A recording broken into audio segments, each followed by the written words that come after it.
This is the most severe pandemic in human history to date, with a destructiveness dozens or even hundreds of times greater than COVID-19. This pandemic could cause the vast majority of patients to die in agony within about a week. And in less than 10 years, it claimed the lives of more than one-third of the known world population at the time. Historical records and research indicate that from 1346 to 1353, when the Black Death swept across Eurasia and Africa, at least 75 to 200 million people worldwide died.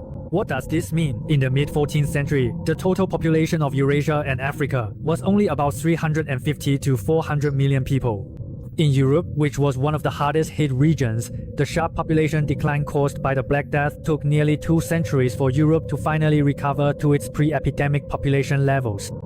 So, why exactly was the Black Death so devastating? To answer that, we have to start with the Black Death's extremely strong ability to spread. This is a flea magnified under an electron microscope, one of the main hosts of Yersinia pestis, and the primary vector for the spread of the Black Death. Did you notice the black, block-like mass in the middle of its body? That is not one of its internal organs, but rather a biofilm blockage formed after Yersinia pestis multiplies extensively in its proventriculus. A flea infected with Yersinia pestis is an extremely dangerous presence. Because it cannot properly ingest blood, its constant hunger makes it mistakenly believe it hasn't eaten enough, causing it to repeatedly bite its hosts such as rats, humans, and other mammals. And with every attempt to feed, the flea repeatedly injects saliva containing Yersinia pestis and contaminated blood trapped in its throat back into the host body. According to experimental studies, a flea infected with Yersinia pestis, under the behavioral manipulation induced by the pathogen, will have a much shorter lifespan compared to a normal flea. However, its heightened appetite causes it to bite its host up to 5 times more frequently than usual, reaching 10 to 15 times a day. And with each bite, the transmission success rate can be as high as 50 to 100%. In theory, a chain reaction of transmission triggered by just a single infected flea is enough to become the spark for a major epidemic. With the help of fleas as an efficient transmission vector, combined with the powerful independent factors possessed by Yersinia pestis, it seems including its ability to interfere with and suppress phagocytes in the immune system, making it difficult for the human body to quickly identify and eliminate the bacteria. A molecule called YOP protein can destroy tissue boundary structures, helping the bacteria quickly penetrate tissues and spread to lymph nodes and blood, along with PPAR-alpha proteases and other factors. The presence of these powerful independent factors gives Yersinia pestis an extremely strong ability to cause disease. After humans are infected with Yersinia pestis, depending on the site of bacterial invasion in the body, the disease usually presents in 3 clinical forms: bubonic plague, pneumonic plague, and septicemic plague. Among them, bubonic plague is the most common and also the most typical type. It mainly occurs through the bite of an infected rat flea, with the bacteria entering the lymphatic system through the skin. Individuals infected with bubonic plague may experience symptoms such as high fever, headache, vomiting, and swollen lymph nodes that may even suppurate and rupture. Bubonic plague typically develops within 1 to 7 days. At this stage, if the patient does not receive timely treatment, the mortality rate can be as high as 30 to 60%. During the Black Death pandemic of the 14th century, the vast majority of people died from bubonic plague. In comparison, pneumonic plague and septicemic plague, though relatively rare, are even more deadly. Most of these cases arise as complications of bubonic plague. Among them, pneumonic plague invades the patient's lungs, allowing it to be transmitted through respiratory droplets, which can lead to primary pneumonic plague capable of human-to-human transmission. Septicemic plague is even more dangerous, as the bacteria rapidly spread after entering the bloodstream, causing severe coagulation disorders and widespread internal bleeding. Patients often develop black patches all over their bodies, experience intense pain, and show signs of shock. Moreover, in European culture, the color black often symbolizes fear, death, and despair. In later historical records, this devastating plague, with its shocking death toll, gradually came to be known as the Black Death. There have been 3 global pandemics in human history caused by Yersinia pestis, the bacterium responsible for the Black Death, and each one has brought enormous disaster to human society. So why was the mid-14th century plague pandemic the most destructive of them all? A very important reason is that the world at that time was in an extremely vulnerable state. People in the Middle Ages knew very little about medicine and the natural sciences and were completely ignorant about the causes and transmission of infectious diseases. They often interpreted the outbreak of plagues from a religious or superstitious perspective. During the ravages of the Black Death, many people firmly believed that it was God's punishment for humanity's sins. As a result, large numbers of self-flagellants appeared. They traveled in groups from town to town, whipping themselves with leather whips to atone for their sins, pray for forgiveness, and hope to end the plague this way. Modern people all know that good hygiene is one of the most basic and effective means of preventing disease. But people in medieval Europe had almost no concept of hygiene at all. The streets of many medieval European cities were filthy and reeked of stench, with all kinds of animals like chickens, ducks, cattle, and sheep wandering through the streets and defecating. Garbage, excrement, and rotting food scraps piled up like mountains. Such an environment was simply a paradise for infectious diseases. For modern people, let alone living in such conditions, just opening your eyes and breathing here would take courage.